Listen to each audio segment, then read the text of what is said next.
बच्चों एक बात जानेंगे कि रबर ज़्यादा इलास्टिक है या स्टील की रॉड ज़्यादा इलास्टिक है। तो आइए देखते हैं, सबसे पहले समझते हैं इलास्टिसिटी क्या होती है।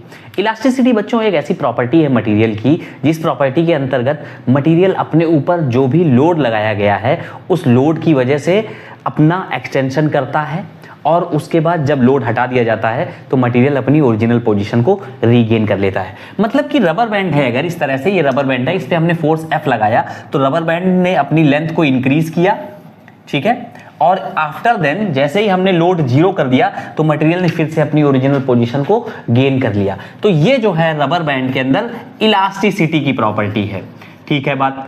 अब यही सेम फिनोमिना स्टील मटेरियल भी करता है, अन्य मटेरियल्स भी इस तरह का फिनोमिना करते हैं। जैसे स्टील रॉड पे जब हमने फोर्स लगाया तो जितना फोर्स हम रबर पे लगा रहे हैं अगर उतना स्टील रॉड पे लगाएंगे तो वो हमें दिखेगा नहीं एक्सटेंशन, क्योंकि यहाँ पे जो मटेरियल, जिन मटेरियल से मिल के मॉलिक्यूल एटम से मिलकर के बना है ये, इनके बीच का जो बाइंडिंग फोर्स है ये बहुत ज्यादा है। तो जब हम फोर्स, अगर हमें इसको एक्सटेंशन करना है तो हमें फोर्स जो है वो बहुत ज्यादा लगाना पड़ेगा।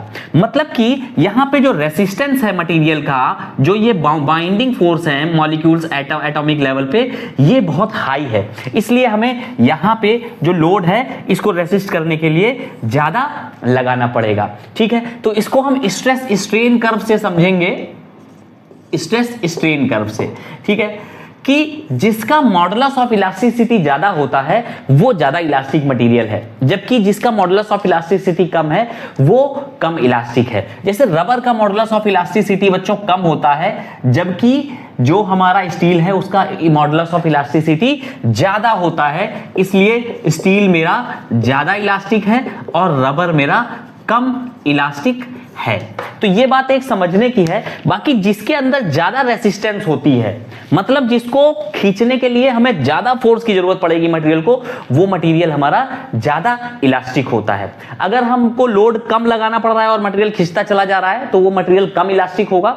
अगर हम बहुत ज्यादा लोड लगाएंगे और मटेरियल खींच नहीं रहा है, मतलब हमें क्या करना पड़ेगा, मटेरियल के अंदर रेसिस्टेंस बहुत ज्यादा है हमारे लोड के लिए, ठीक है। तो ऐसा जो मटेरियल होगा वो हमारा ज्यादा इलास्टिक होगा। ये बात बच्चों हमको याद रखनी है।